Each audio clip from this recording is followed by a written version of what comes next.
¿Y qué es lo que pasa en cuanto a educación y discapacidad en zonas de conflicto? Pues bien, hoy en la Casa Encendida de Madrid se pone el foco en un grave problema, en esos problemas que suelen pasar desapercibidos. Es un problema inmediato, pero sobre todo, Inma Gómez Lobo, de futuro. Sí, buenos días. Estamos, como decís, en la Casa Encendida de Madrid, donde se está celebrando ahora mismo esa jornada sobre educación y discapacidad en zonas de conflicto. Un foco, el de la educación, en el que viene quejándose desde hace años la UNESCO. Se pone poco el acento a la hora de evaluar las consecuencias de las guerras de las zonas de conflicto. Se pone poco el foco, pero la estadística demuestra la gravedad de cómo afecta una guerra o un conflicto a esta parte tan importante para el desarrollo de una sociedad, la educación. Les daré solo algunos datos. Entre 1999 y 2008, según la UNESCO, 28 millones de niños en edad de cursar primaria en 35 países en conflicto no iban al colegio. Es el 42% del total. La tasa final de los que acaban primaria baja 20 puntos en los países donde hay algún conflicto o alguna guerra en relación con otros países subdesarrollados, pobres, y esa tasa de bajada es de 30 puntos en el caso de secundaria. Y un ejemplo muy claro, Irak, uno de los países junto a Siria del que están llegando ahora mismo más refugiados. Antes de 1990, antes de la Primera Guerra del Golfo, era uno de los países con mayor tasa de escolarización del mundo. Ahora mismo esa tasa está por debajo de Zambia.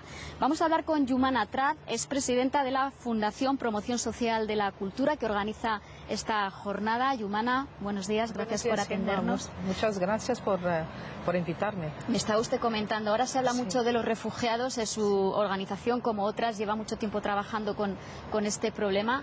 Ahora hablamos de ello, pero esto viene de lejos, y usted, que es libanesa, también me destacaba, el problema lo estamos viendo ahora en Europa, pero los países de alrededor de Siria, Líbano especialmente, Turquía, también Libia, están muy saturados ya de inmigrantes. Efectivamente, un país como el Líbano, que tiene 4 millones de habitantes, ahora mismo se estima, estas son las estimaciones de Naciones Unidas, además que ellos van calculando cada refugiado cuando entra y lo apuntan en una lista, y hay 1,5 millones de refugiados sirios. Aparte que en el Líbano había ya anteriormente, habían los libaneses recibido 500,000 de refugiados palestinos desde 1948, y muchos refugiados que han venido también de Irak. O sea, el Líbano está ya, diría, más que saturado. Yo creo que es el país por PIB, por número de personas que más refugiados está aceptando en el mundo. Que no hubo un caso así, me parece. En esta jornada están hablando especialmente de la educación y la discapacidad en el caso de los refugiados. Y estaba hablando, me decía el director general de Educación del Líbano, que daba una cifra que lo dice todo. Han acogido a 400.000 niños refugiados que están escolarizando, que son más que los niños escolarizados libaneses. Claro, en estos 4 años, porque han empezado los refugiados a entrar en el Líbano en 2011 yo una cifra, eran muy pocos ahora mismo. Entonces, ahora hay actualmente 400.000 niños sirios entre 5 años y 18 años, o sea que con necesidad de escolarización, mientras las escuelas públicas del sector público libanés tienen en total de 300.000 niños escolarizados. O sea, hay más niños con necesidad de escolarización sirios que libaneses ahora mismo en el Líbano. Claro, están haciéndolo, es como diría, diremos, un reto muy complicado a enfrentar, porque necesitan de todo, desde infraestructura, que no había bastantes infraestructura, tuvieron ya que montar infraestructuras nuevas, turnos en los colegios la mañana y la tarde, el Ministerio de Educación, que no estaba preparado por esta avalancha de niños ni por este problema, también ha tenido que meterse.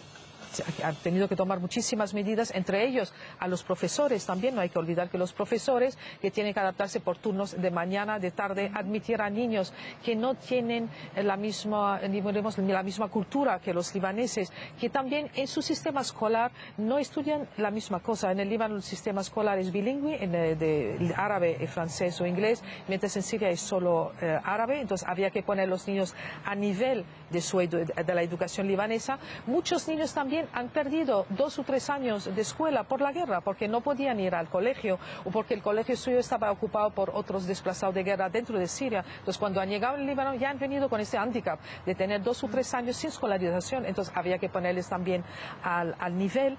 O sea, todo es ¿cómo voy a decir? Es complicadísimo, Yumana, lo que he visto pero yo. La experiencia del Líbano debería servirle a Europa, a la Unión Europea, que ahora tiene que recibir a esos niños, o cree que la Unión Europea tiene suficiente infraestructura educativa para afrontar Ahora esto? mismo, tal como está la situación en Europa de refugiados, no hace falta en absoluto.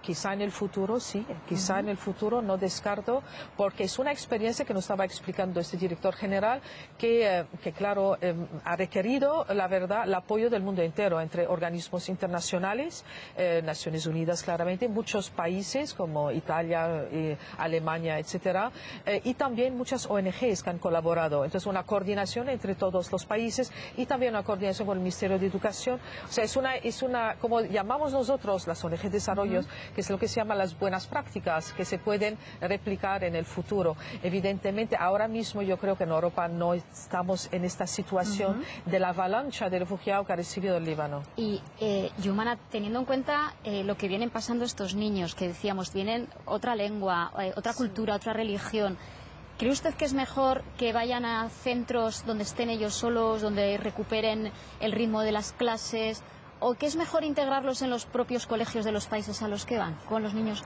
Yo creo que es una decisión de los propios países, porque claro, un refugiado no es como un inmigrante. Un refugiado en principio viene a un país por un determinado, diremos, momento y luego tiene que volver a su país. Entonces, por este también explicaba Fadil, el director, que era muy importante asegurar a estos niños una buena formación profesional para que cuando vuelvan a sus países puedan colaborar en la reconstrucción de su país. Pero esto ya yo creo que es una decisión que debería tomar cada país europeo en función de las necesidades de los grupos de refugiados que van a recibir. ¿Cree usted que las ONGs deben implicarse también en este problema de la educación para ayudar a acoger, porque tienen más experiencia? Es evidente porque uno de los problemas, por ejemplo, del Ministerio de Educación, en este caso en el Líbano, es que el Ministerio de Educación provee de la escuela, del sistema escolar, pero lo que no hace es ir a traer los niños de su casa para traerlos a la escuela.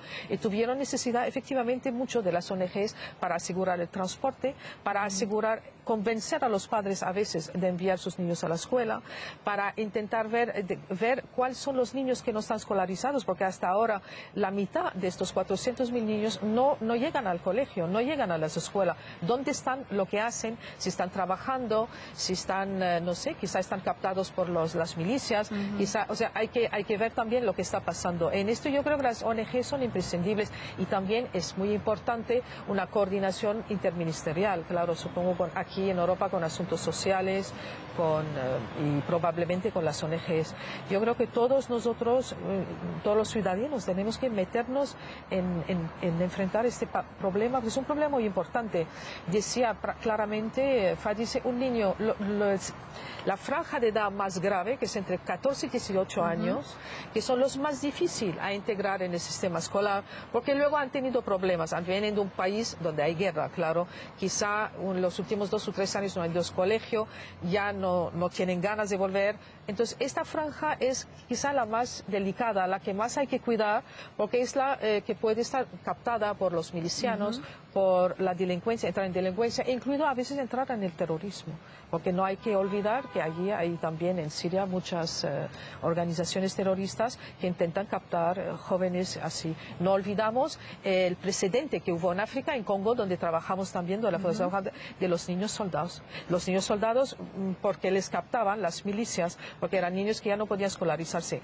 Que hay que acordarse que actualmente las guerras no son como antes. Las guerras lo que hacen ahora mismo, 90% de las víctimas de la guerra, según Cruz Roja, son civiles. Entonces los civiles huyen de los combates porque son la principal diana, diremos, de los combates. Huyendo se desplazan. Cuando se desplazan, ¿dónde van? Les facilitan entrar y asentarse en escuelas. Entonces las escuelas ahora mismo en un país como fuera Irak antes, durante la guerra, o como Siria, están sirviendo para acoger refugiados, desplazados internos, para acogerles. O sea, no para sin olvidar que también su material está destruido. Si no está destruido por una bomba, va a estar destruido por la gente que viene o por muchos años. Ya la escuela no puede asegurar su función primordial. Y por este se echan a los niños. Hay tantos niños sin escolarización en los países en conflicto. Yumana, se nos ha ido el tiempo. Sí, la jornada continúa.